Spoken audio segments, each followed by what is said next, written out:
Hello, boys and girls. This is Voodoo Magic, the Retry Game-a-Holic, bringing you another game, a second game by MRJobe against Vladimir Kramnik.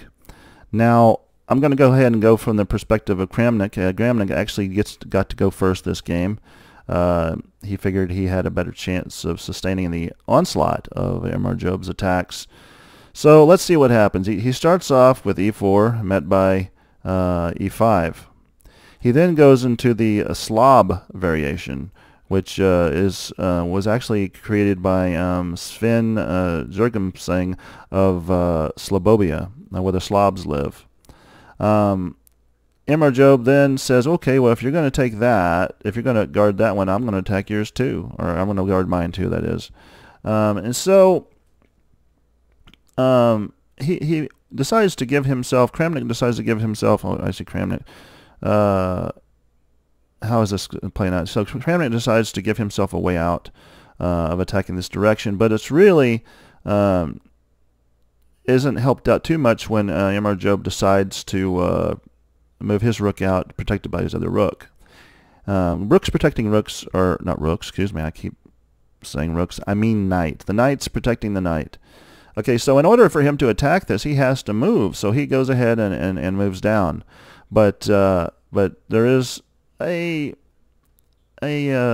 interesting maneuver that MRJobe does that puts himself into a little bit of difficulty, but as you'll see, it changes the game. He goes ahead and takes the knight with the bishop. Of course, the bishop is retaken, and you have to retake. And now the knight's under fire. So he attacks the pawn. The pawn comes up to attack both of these pieces, but it didn't matter. MRJobe had a tactic in mind when he first started this thing. He goes ahead and he takes the queen with the knight. Now, there is no really place for the knight to go at this particular stage, so he goes ahead and takes this knight, knowing that he can take the next knight in the next move. Well, he can't really do that right now because, well, he can, but the bishop attacks him and he goes ahead and takes the knight. So MRJobe actually sacrificed both knights for the queen. MRJobe comes up and takes the pawn. Go ahead and start knocking those pawns out, he thinks, to himself. Now, the only really piece that's active on this side is the bishop. Now, I can't say there's a whole lot of activity on this side besides a bishop and a queen. But MRJobe goes ahead and he moves the queen up, preparing to castle, which he goes ahead and does. He castles, and then he moves this rook over. The rook now is blocking the piece right here, and is actually preparing to is almost in a place where he can do a checkmate if it wasn't for this place right here, because the rook can come up here and take care of that. Now, what happens in the game is the bishop moves up, protected by the knight, but MRJobe doesn't care. He goes ahead and takes it, and the knight retakes. Because he figures, he has a queen, and he can probably get some compensation there. He goes ahead and takes the pawn. There's not a whole lot he can do right now. The rook is not protected yet, but he will be now because the knight's now protecting the rook, and also the rook's protecting the pawn. But MRJobe decides that this is the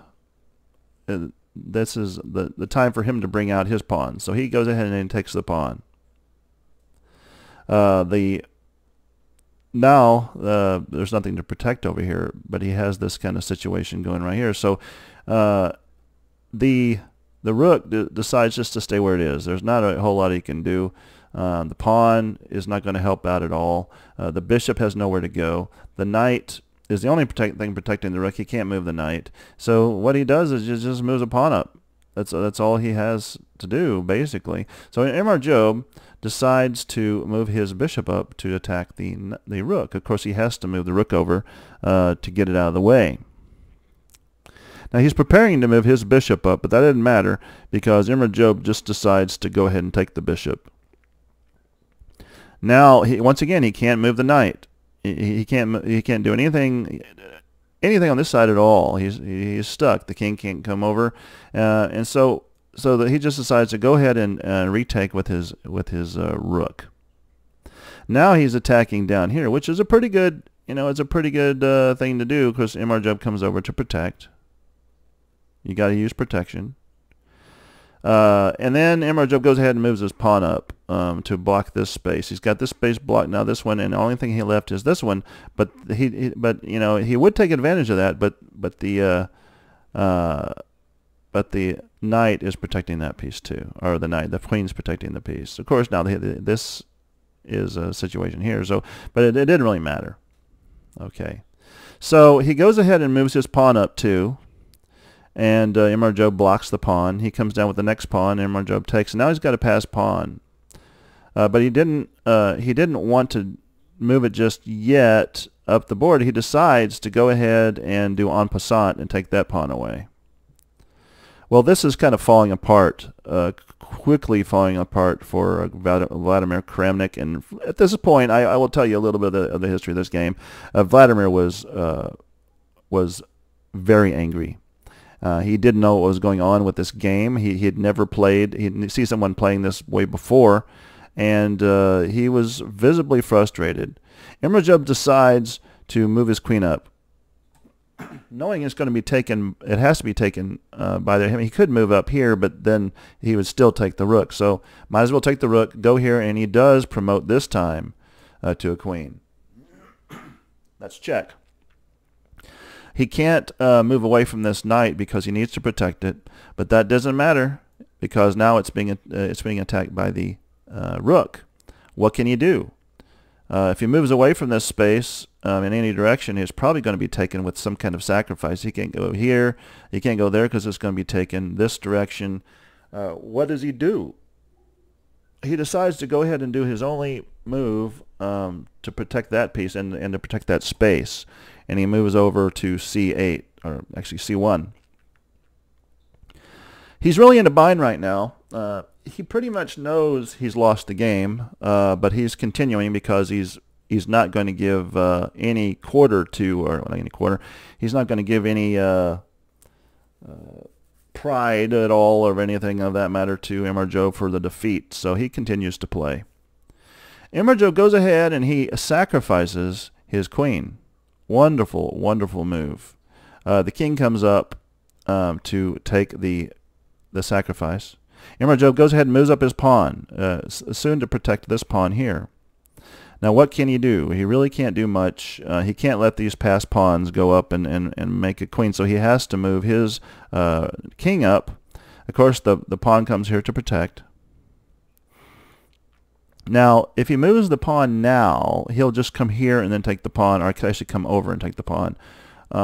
So really, actually couldn't even do that either, because since he moved this piece here, he really has to protect the queening of that pawn, and then of course the other pawn comes up. So he's really stuck in a major situation. Of course, you know, the rook comes over to protect, and you know, what can he do? He can't really, so he has to pretty much get the heck out of Denmark, but he has nowhere to go. This is going to queen's next move. He can't go here, he can't go there because of the pawn. He's really stuck in a terrible position that he doesn't know how he got himself in that position in the first place. So he does that, and just to taunt him, just to taunt Kramnik, he doesn't get a queen, he gets a rook. This infuriated Kramnik. He goes ahead and takes the pawn. A pawn comes up and he takes that pawn and he says, okay, well, why don't you do something smart yourself and take my, you know, and try to move yourself up. Well, it's too late. It's met by the rook. Of course, this guy attacks this rook. He comes over and attacks this pawn, and then the king comes over and just has to keep him busy. He then says, okay, well, I'm getting out of the way here, and then what does he do? There's not a whole lot to do. You can come back over here. You can go there. You can't go on anywhere in here. So he just decides to move a pawn up, which is there's nothing else he could do. So MRJobe decides to come up and take the pawn. At this particular point, he basically loosened up his pride, and Vladimir Kramnik, with that move, resigned the game. And something very childish occurred. He stormed out of the building. The people were saying he was pulling his hair and kicking over trash cans. and no one, people would try to console him, but he wouldn't have any part of it. And I don't really blame him. It was a crazy game, one of which I've never seen before myself. It's quite a well, it's hard to put into words. It's words, but it's hard to put them there. Anyway, so I hope you enjoyed the game. This is MRJobe, the Retro Game-a-Holic. Please like and subscribe to my videos in this channel, MRJobe Super GM. And you'll see in the future, so if you subscribe to it, you'll see the new videos that are coming out. Especially click the bell so you'll see them come up in your video every time there's a new one. And I believe you'll enjoy it. You'll be thrilled at watching the progression of MRJobe as he continues to dominate the field of chess. So thank you for watching this video, and I hope to see you again very, very soon. Until then, bye-bye.